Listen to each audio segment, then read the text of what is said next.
बोले श्री प्राणनाथ प्यारे की जय। कृष्ण कन्हैया लाल की जय।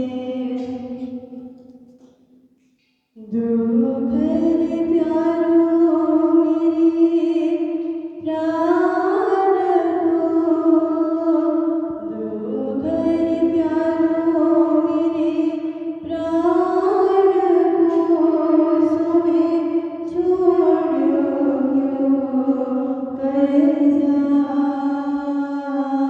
जो मैं लियो है बुलाए, लियो है बुलाए।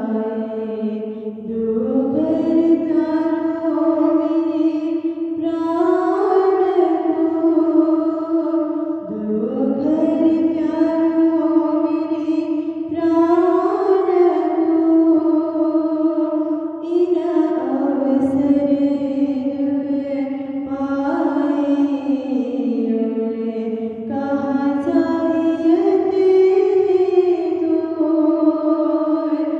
इन अवसर दुख पाए, और कहाँ जायत है तो,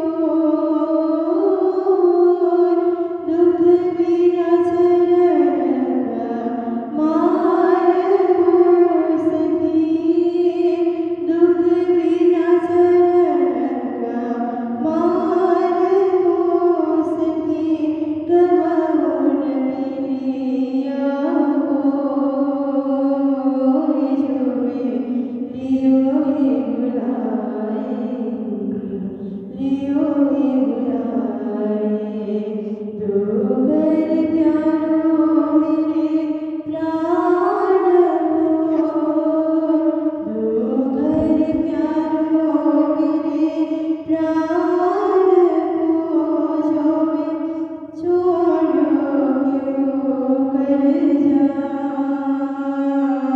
जो मैं लियो है बुलाए, लियो है बुलाए। दो घर प्यारो मेरे प्राण को, दुख तो हमारो आहार है, औरन को दुख पार, दुख तो हमारो आहार है, औरन को दुख पार,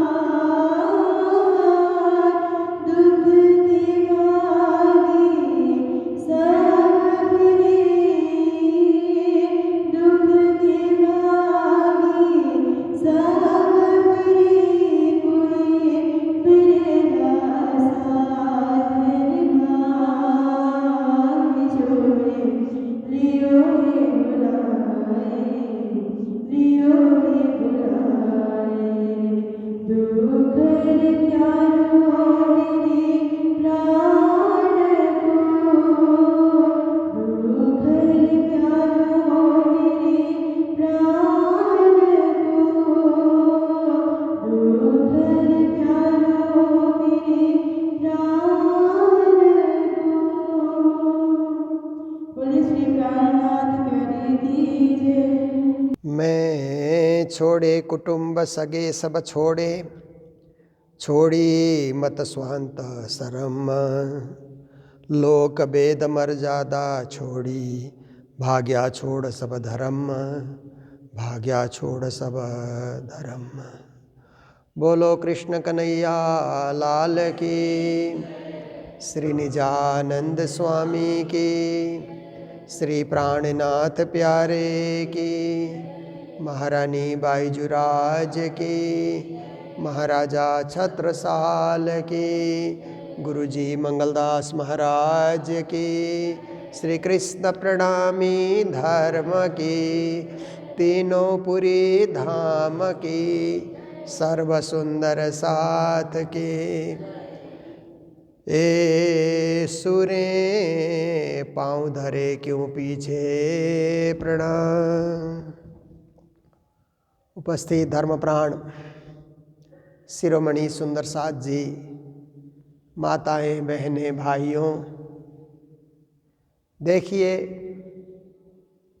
संसार में जागना ये बहुत जरूरी है। एक शब्द है भागना और दूसरा शब्द है जागना। अब देखिए, भागने वाले बहुत मिल जाते हैं।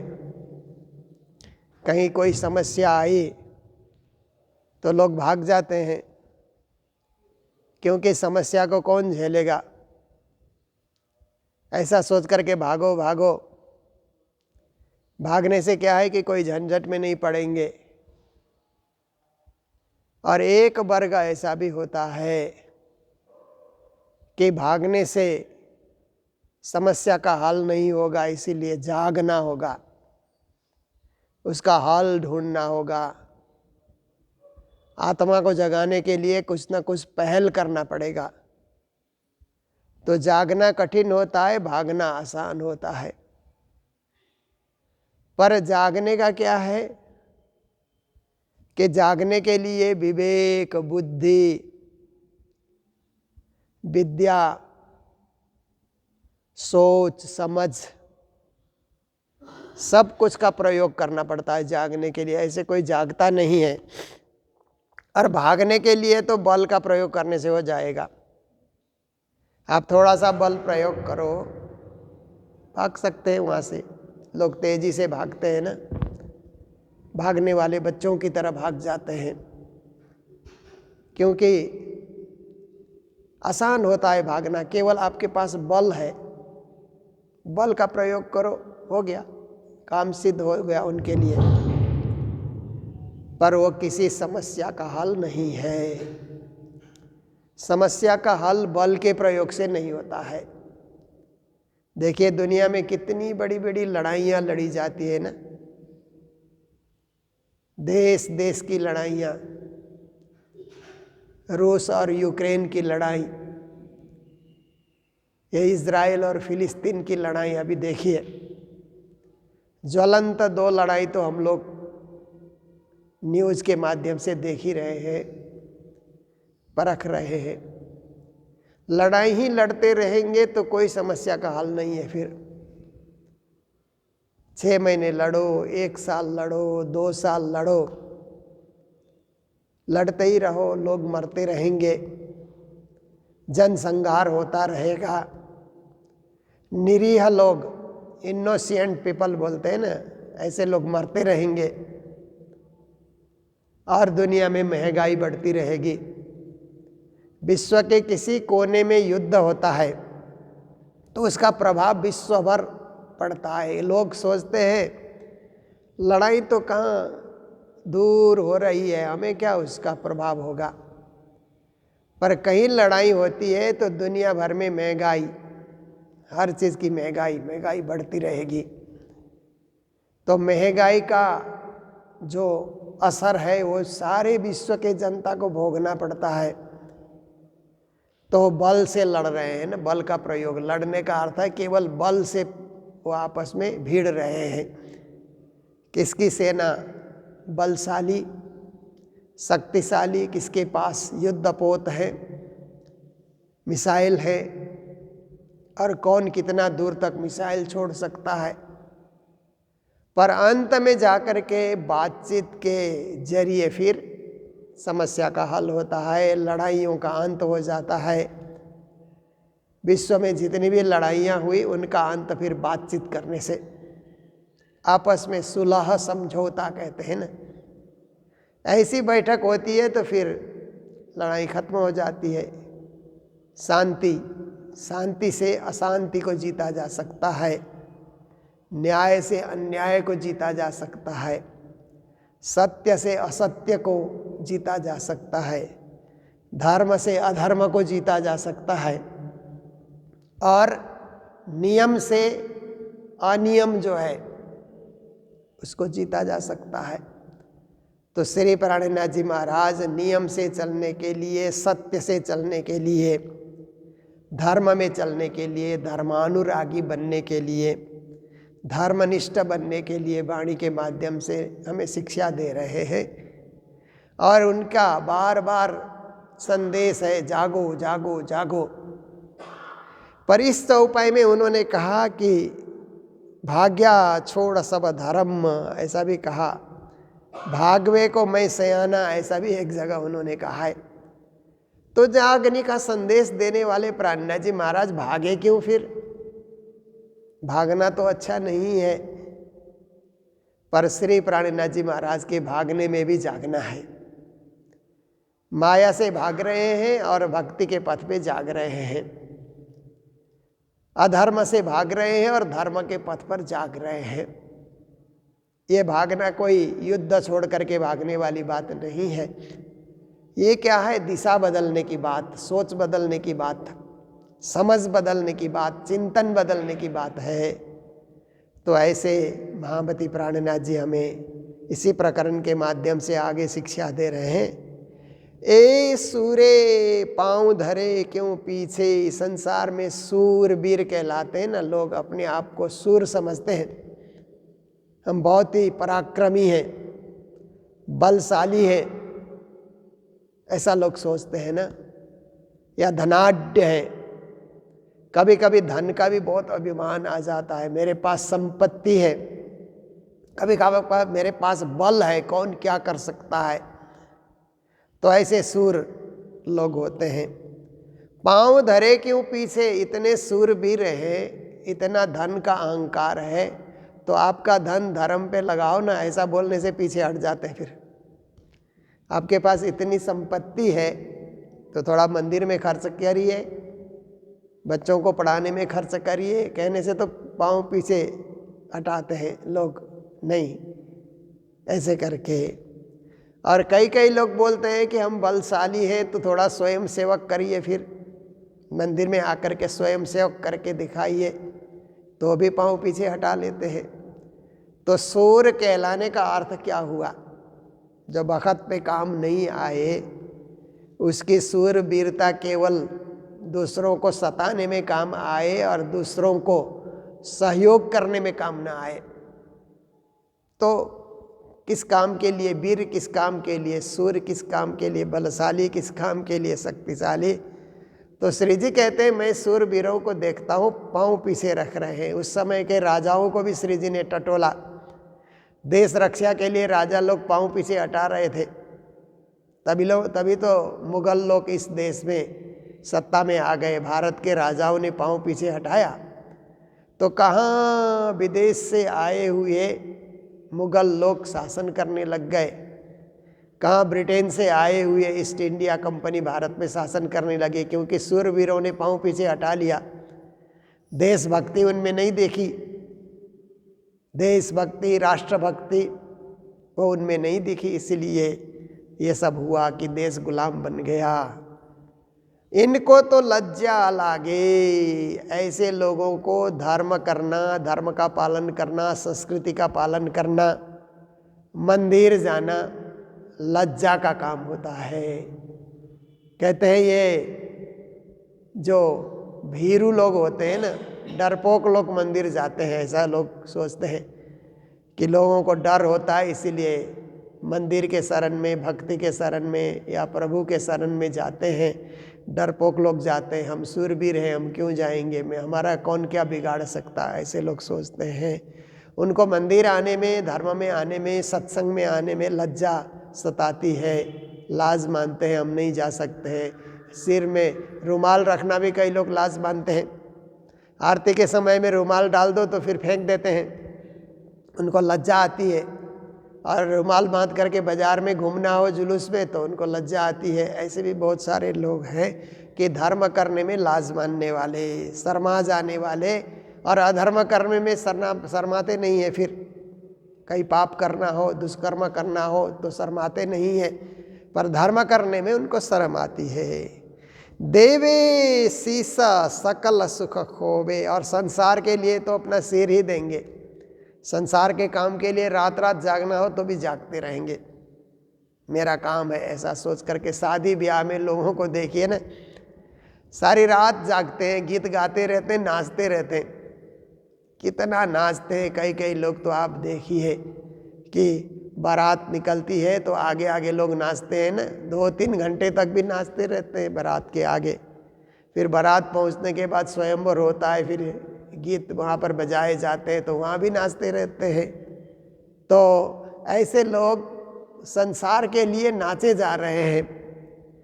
पर कभी कभी सत्संग में आकर के 1-2 घंटा प्रवचन सुनना हो या कोई रात्रि जागरण का कोई कार्यक्रम हो सत्संग में, तो नहीं वहाँ पर बैठते, वहाँ पर अपना उनकी उपस्थिति होती नहीं है। तो देवे शीस सकल सुख होवे, संसार के लिए तो सारा सुख या सारी संपत्ति भी वो लगाने के लिए तैयार है संसार के सुख के लिए। पर भाइयों को छोड़ न भागे, कहते हैं माया में इतने समर्पित होकर काम करते हैं, पर भाइयों को छोड़कर भागे न भागे, इसका मतलब है कुटुंब परिवार इष्ट मित्र भाई भतीज सगे संबंधी, ये मोह का संसार है ना। भक्ति करने के लिए इनको छोड़ करके मंदिर जाना होगा, उनको छोड़ करके आगे नहीं निकल सकते हैं, परिवार में ही बंधे रहेंगे, उनके लिए परिवार ही सब कुछ होता है। ऐसे दुनिया में लोग काफ़ी दिखलाई देते हैं। श्री जी महाराज कहते हैं मैं ऐसे जन समुदाय को तैयार कर रहा हूँ जो घर को परिवार को भाई बंधुओं को छोड़ करके धर्म प्रचार के लिए निकले। तो प्राणनाथ जी ने एक आह्वान सूरत में किया तो 500 लोग तैयार हो गए। उनके एक आवाज़ में घर परिवार भाई बंधु बांधव धन संपत्ति इष्ट मित्र कुल कुटुंबी सब छोड़ करके धर्म प्रचार जागनी। तो श्री जी इतने सामर्थ्य या इतनी शक्तिशाली श्री जी में प्रभाव था कि उनके आवाज़ सुनते ही लोग तैयार हो गए। पर कई लोग ऐसे हैं 500 लोग निकले, पर सूरत में तो 500 ही लोग नहीं थे, सूरत में तो 50,000 लोग रहे होंगे, लाख लोग रहे होंगे उस समय। सबके सब मोह माया में फंसे रहे। कुछ भाग्यशाली जागे और परम पद के मार्ग में वो चल पड़े। तो कहते हैं ए मिल के मर्द चले ज्यों महीपता, संसार में कई मर्द लोग, मर्द मतलब पुरुष को कहा जाता है, ऐसे कैसे सूरवीर पुरुष संसार में दिखलाई देते हैं कि पृथ्वी के पति वही होंगे, राजा महाराजा सेठ साहूकार होते हैं ना। ऐसे जो लोग होते हैं वो दुनिया में चलते हैं तो बड़े धाक जमाते हुए, हम बड़े ऐसा करके अपनी धाक दिखाते हुए, अपने रौब दिखाते हुए दुनिया में निकलते हैं। जानो पड़ता अंबर पकड़ से, उनके रौब को देख करके, उनके अहंकार को देख करके लगता है कि गिरते हुए आकाश को भी ये थाम लेंगे, ऐसा लगता है। परंतु ये होता नहीं है, ना आकाश को गिरना है ना इनको उनको थामे रखना है, कुछ ऐसे होता नहीं है। पर अहंकार इतना करते हैं कि हम आकाश को भी पकड़ लेंगे, गिरने नहीं देंगे दुनिया में, ऐसे भी लोग सोचते हैं। मोहे अचंभा ये डरे नहीं कि न सहूँ। श्री जी महाराज कहते मुझे अचंभा होता है कि ये लोग किसी से नहीं डरते हैं, पर दुनिया में 2 चीज़ से एक दिन डरना होगा। जो कहते हैं ना कि हम किसी से नहीं डरते, पर 2 चीज़ें ऐसी है कि बड़े बड़े सूरवीरों को भी डरा देती है। एक है रोग और दूसरा है मृत्यु। देखिए 2 चीज़ ऐसी है कि हर एक को डरना पड़ेगा। कोई कहे मैं बलशाली हूँ, ये भी कर सकता हूँ वो भी कर सकता हूँ, एक दिन रोग उसको लगेगा तो बस फिर कुछ नहीं, सारा अहंकार चूर चूर हो जाता है, सारा अपना दिखावा खत्म हो जाता है। रोग उसको इस तरह से बैठा देता है, घर में बिठा देगा, बिस्तर में बिठा देगा रोग। और दूसरा क्या है, काल। जब काल आता है तो कोई कितना ही अपने को सूरवीर मान ले, मैं स्वस्थ हूँ बलशाली हूँ, सबको मैं मार सकता हूँ पीट सकता हूँ, ऐसा आदमी सोचता है। परंतु जिस दिन काल आता है, काल की गाल में समा जाना बोलते हैं ना, काल खा जाता है उसको, अहंकार को भी काल खत्म कर देता है। इसलिए श्री जी महाराज कहते हैं काल आने से पहले ही जागे ना, आत्मा जागृति के मार्ग पहले से ही ढूंढ ले। रोग लगने से पहले ही भक्ति हम कर लें, रोग लगने के बाद तो कुछ होगा ही नहीं, क्योंकि सांस चढ़ने की बीमारी आ गई तो निज नाम का जप भी छूट जाता है। जब तक सांसों का आना जाना सही गति से है तभी निज नाम का जप कर लेना चाहिए। कहते न क्षण भंगुर जीवन की कलिका, कल प्रात को जान खिली न खिली, मलयाचल की सुचि शीतल मंद सुगंध समीर मिली न मिली, कलिकाल कुठार लिए फिरता तन नम्र है चोट झिली न झिली, कहले प्रभु नाम हरि रसना फिर अंत समय में हिली न हिली। ये एक कवि की रचना है, कवि की पंक्ति है। मैं दिल्ली में विद्यार्थी उम्र में था तो वहाँ एक महाराज मुरलीदास जी महाराज गादी पाकपट्टन गादी के महाराज की एक कापी, हस्तलिखित कापी मुझे मिली। उसमें अच्छी अच्छी बातें थी, तो ये चौपाई भी मैंने वहीं से याद कर ली। और भी बहुत सारे श्लोक थे, कुछ श्लोक भी मैंने याद किए और कापी मैंने वहीं छोड़ दिया। मुझे जो जितने चीज़ की ज़रूरत थी मैंने कंठस्थ कर लिया। और बहुत सारगर्भित ये बात है, कवि ने जो भी पंक्ति की रचना की है सोच समझ करके रचना की है। क्षण भंगुर जीवन की कलिका, ये जीवन की जो है ना कोपल कहते हैं ना, फूल के कोपल को कहते हैं ना, कल जिसको फूलना है, कल जिसको खिलना है, ऐसे फूल के कोपल की तरह ये कलिका, जीवन की कलिकाएं जो है, कल प्रात को जाने खिली न खिली। उन कोपलों को क्या भरोसा कि कल खिलने का मौका मिलेगा नहीं मिलेगा। कोई माली आकर के रात को ही काट भी सकता है, कोई लोग ऐसे भी तोड़ सकते हैं, मरोड़ सकते हैं। जैसे कुछ लोग होते हैं ना कि भक्ति के बहाने फूल तोड़ते रहते हैं ना, फूल को खिलने भी नहीं देंगे अच्छी तरह से। फूल का काम है खिलना, खिल करके जगत को सौंदर्य देना। खिले हुए फूल कितने अच्छे लगते हैं ना। आप हमारे जो मंगलधाम में जो पीछे बाग लगा हुआ है, अभी सारे फूल खिले हुए हैं, जा कर के आप देखिए। पर लोग आएंगे, दर्शनार्थी आएंगे तो अच्छा फूल खिले हुए हैं, ये तोड़ो ये तोड़ो ये तोड़ो, मंदिर में धर देंगे ला करके, तो उससे कुछ नहीं होगा। मंदिर के फूल तो ऐसे ही चढ़े हुए हैं। मंदिर के इर्द गिर्द जो फूल हैं वो पहले से चढ़ गए, और चढ़े हुए को दोबारा चढ़ाने से मिलेगा क्या।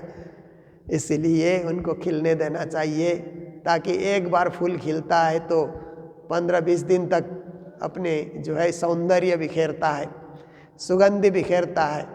उसको आज ही तोड़ दिया, और कई कई लोग ऐसे भी होते हैं कि खिलने से पहले ही तोड़ देंगे, खिलने का मौका भी नहीं देंगे। तो क्षणभंगुर जीवन की कलिका, कल प्रात को जान खिली न खिली। क्योंकि ये जीवन भी ऐसे ही है। बहुत सारे लोगों का जीवन तो जवानी आते आते ही काल उनको छीन लेता है, ऐसी भी तो स्थिति आती है। पर हमें तो काल ने खिलने दिया, जवानी में प्रौढ़ अवस्था में काल ने हमें खिलने का मौका दिया, अपने सौंदर्य बिखेरने का हमें मौका दिया है। तो ये जो मौका हमको मिला, ये भक्ति से जोड़ना चाहिए, सत्संग से जोड़ना चाहिए, भजन से जोड़ना चाहिए। तो कहते हैं कल प्रातः को जान खिली न खिली। कल प्रातः काल हम हंसेंगे कि नहीं, इसका कोई भरोसा नहीं है। मलयाचल की सुचि शीतल मंद सुगंध समीर मिली न मिली। मलयाचल पर्वत है ना, जहाँ पे चंदन की खेती होती है। मलयाचल में चंदन के ही वृक्ष होते हैं। तो उस मलयाचल पर्वत के निकट आप जाएंगे तो चंदन की सुगंधी आपको मिलती रहेगी, सुगंधी सुगंधी सुगंधी। पर कई कई लोग ऐसे होते हैं कि चंदन के दरख्त को ही काट देते हैं, बिक्री कर देते हैं, तस्करी करते हैं। चंदन के भी तस्कर लोग होते हैं ना, तस्करी कर देते हैं। उनको भी चंदन के द्वारा जो सुगंधी चारों ओर हवा के साथ सुगंधी चंदन की सुगंधी आए तो कितना अच्छा लगता है। जैसे लोग इत्र छिड़कते हैं ना, चंदन का इत्र लोगों ने छिड़का तो बड़ी देर तक उसकी सुगंधी बनी रहती है। एक कैसे चंदन प्रभावी जो है काष्ठ है, प्रभावी लकड़ी है, किसकी सुगंधी बनी रहती है। पर लोग चले जाते हैं, धंधा करने वाले लोग चले जाते हैं, काट काट करके उसको सुगंधी बिखरने का मौका नहीं देते हैं। और आपको भी ऐसे ही आपके जीवन में भी कई कई समस्याएं ऐसी आती है, कई कई रोग ऐसे आते हैं कि आप चंदन की तरह सुगंधी नहीं बिखेर सकते हैं। जो मौका मिला है तब बिखेर ही लेना चाहिए, सेवा करके, भक्ति करके, सत्संग करके। फिर कहते कलिकाल कुठार लिए फिरता। ये कलयुग के अंतर्गत काल क्या है? कुठार, मतलब अपने तलवार को लेकर के, हथियार को लेकर के काल कलयुग के साथ घूम रहा है। कलिकाल कुठार लिए फिरता, तन नम्र है चोट झिली न झिली। आपका शरीर इतना नरम है कि उसके प्रहार को आप झेल नहीं सकोगे। काल का प्रहार इतना जोरदार होता है, इतना जोर का उसका झटका होता है, इतना जोर का उसका प्रहार होता है कि आप झेल नहीं पाओगे। आपका शरीर इतना कोमल, आपका शरीर बर्दाश्त नहीं कर पाएगा काल आते ही। इसलिए कहले प्रभु नाम अरि रसना, फिर अंत समय में हिली न हिली। अरि रसना, अरे जिह्वा, अपने जीव को कहते हैं कि कहले प्रभु नाम अरि रसना। हे रसना, प्रभु का नाम अब इसे जप ले। जिह्वा से हम जपते हैं ना, जपने से जिह्वा हिलती है ना। जब भी हम जप करते हैं तो अंदर ही अंदर जिह्वा हिलती है। जिह्वा नहीं हिलेगी तो जप पूरा नहीं होता है। इसलिए कहते हैं अरे जिह्वा, अभी तो तू हिल रही है, तेरे में हिलने की क्षमता है। हिल प्रभु नाम जपने में, राज्य का नाम जपने में। कह ले प्रभु नाम अरि रसना। फिर अंत समय में हिली न हिली, अंत समय में तू भी नहीं हिलेगी, क्या भरोसा अंत समय में। क्योंकि जब मृत्यु की घड़ी आती है या रोग ज़्यादा हमको सताने लगता है तो जीभ ही तो लड़खड़ाने लगती है, बोला ढंग से नहीं जाता है। जीभ जब लड़खड़ा जाएगी तो क्या उच्चारण होगा? कुछ होगा ही नहीं। थोड़ी सी बीमारी में जीभ लड़खड़ा जाती है। आप देखिए, 1-2 दिन डायरिया हो जाए तो जीभ लड़खड़ाने लग जाती है, शरीर कांपने लग जाता है, शरीर कमजोर हो जाता है। कोई भरोसा नहीं है जीवन का। इसलिए अहंकार, कभी शरीर का अहंकार, बल का अहंकार, शौर्य का अहंकार, धन का अहंकार कभी नहीं करना चाहिए। श्री जी महाराज की यही शिक्षा है कि मोए अचंबाए डरे नहीं कि नसो, पर ए खेल केते दिन रहसी। ये संसार का खेल कितने दिन रहेगा? ये तो 2 दिन का खेल कहते हैं ना, 2 दिन का। 2 दिन के जिंदगी में मत भूलो जगदीश, कहते हैं ना। जाना है रहना नहीं, मरना 20-20। 2 दिन के जीवन में मत भूलो जगदीश। एक चमन लाल करके थे, मैं जब बाजार मंदिर में आया था 1971 में, तो वहाँ पर एक पंजाबी सुंदर साथ रहते थे, सतना से आए हुए थे, घर बार सब छोड़ करके गुरु जी की सेवा में। उनका नाम था चमन लाल जी मिड्डा। तो वहाँ स्कूल भी चलता था, तो बच्चों के लिए कुछ कापियाँ इत्यादि वो बिक्री भी करते थे अपने गुजारे के लिए। तो उनके पास इतने दोहे कंठस्थ, रहीम के दोहे और रसखान के दोहे, कबीर के दोहे, तुलसी के दोहे, मीरा की वाणी और भी संतों के दोहे, इतने सारे दोहे कंठस्थ। तो शाम को विद्यार्थियों को दुआ, गुरुजी ने उनको आदेश दिया था कि बच्चों को दुआ सिखाना। तो मैं भी उसमें बैठ जाया करता था, क्योंकि अच्छी बात तो कहीं से भी ग्रहण करना अच्छा ही है। तो उस समय उनका सिखाया हुआ दोहा है कि जाना है रहना नहीं, मरना 20-20। कहते हैं दुनिया में जीना ये कुछ काल के लिए ही होता है, पर दुनिया से जाना, जीना क्षणभंगुर है, जाना निश्चित है। इसीलिए गुरुजी ने मंगल सूक्ति में कहा ना कि मरना सत्य है, जीना झूठा है। ऐसा भी गुरुजी ने कहा ना। अलग अलग प्रकार से संत गुरुजन एक ही चीज़ को परिभाषित करते हैं, पर भाव थोड़ा थोड़ा अलग होता है, शब्द विन्यास अलग अलग ढंग से वो लोग सजाते हैं। तो कहा कि मरना है 20-20, 19 और 21 नहीं है उसमें, 20 के 20 जो संख्या निश्चित है सो निश्चित, जितने श्वास निश्चित है निश्चित, जितनी आयु निश्चित सो निश्चित, उससे एक पल ज़्यादा न होगा न कम होगा। तो 2 दिन के जीवन में मत भूलो जगदीश। कहते हैं जिंदगी 2 दिन की है, एक दिन आए एक दिन जाएंगे, बीच का समय तो कैसे निकल गया कुछ पता भी नहीं लगेगा। आज कल परसों करते हुए बीच का ये समय फटाफट निकल जाता है। आने और जाने के 2 दिन ही गिने जाते हैं। इसीलिए 2 दिन के जीवन मतलब क्षणभंगुर जीवन, बहुत ही ये दुर्लभ जीवन है, परंतु समय बड़ा कम है।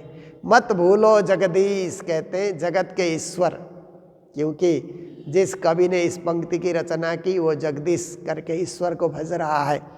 हम लोग जगदीश कहते ही हमारा ध्यान ऊपर जाना चाहिए श्री राजश्यामा में, क्योंकि हम लोग राजश्यामा की भक्ति करते हैं। कोई भी पंक्ति हम लोग पढ़े तो हमारा ध्यान तो राज्य में ही चला जाता है।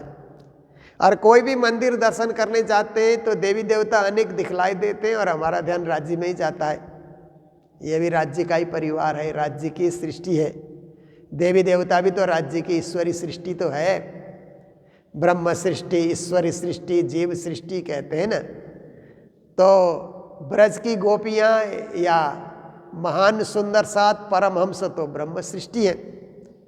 ईश्वरी सृष्टि में देवी देवता आते हैं और संसार में भी देवी देवता की तरह स्वभाव रखने वाले ईश्वरी सृष्टि कहे जाते हैं। जीव सृष्टि आम जो दुनिया में माया मोह के चक्कर में घूम रही है, मेरा तेरा दुनियादारी, कमाओ खाओ अंत नहीं, ऐसे करके जो दुनिया के अंतर्गत हमेशा दिन रात कमाने में, धंधे में लोग फंसे हुए रहते हैं, ऐसे लोगों को जीव कहा जाता है। तो यही है कि हमें देवी देवता ईश्वरी सृष्टि हो गए तो ब्रह्म सृष्टि तो परम पद को पाने वाले हैं। इसीलिए किसी भी नाम से किसी भी देवी देवता के मंदिर में गए, किसी भी देवी देवता के नाम से भजन का उच्चारण किया गया है, अपना ध्यान राज्य में होना चाहिए, पूर्ण ब्रह्म परमात्मा में, तो हमारा जीवन सफल होगा, धन्य होगा। तो यही श्री जी की शिक्षा दो चौपाई आपके समक्ष रखते हुए आज का भी हमारा समय पूर्ण होने आया, इसलिए जय जयकार करते हुए चर्चा को विश्राम देते हैं। मैं विदेश यात्रा के दरमियान में यूके के बाद कनाडा गया था, तो कनाडा में संजय और डिम्पल जी के घर में मैं रुका था। तो उस परिवार से और अन्य परिवार ने भी भंडारे की सेवा और बच्चों की पढ़ाई के लिए सेवाएं अर्पित की है।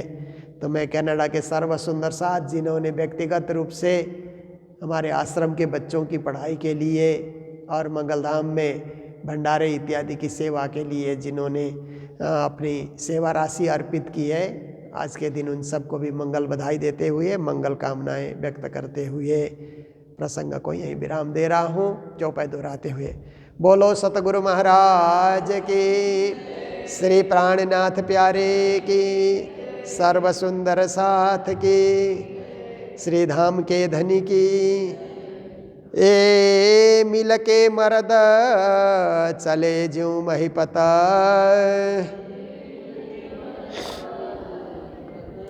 जानो पड़ता अंबर पकड़ से, मोहे अचंभाए डरे नहीं कि नसों, परा ये खेल के ते दिन रहे से, परा ये खेल के ते दिन रहे से। बोलो श्री प्राणनाथ प्यारे की, सद्गुरु महाराज की, धाम के धनी की। प्रणाम। पिया तुम देसी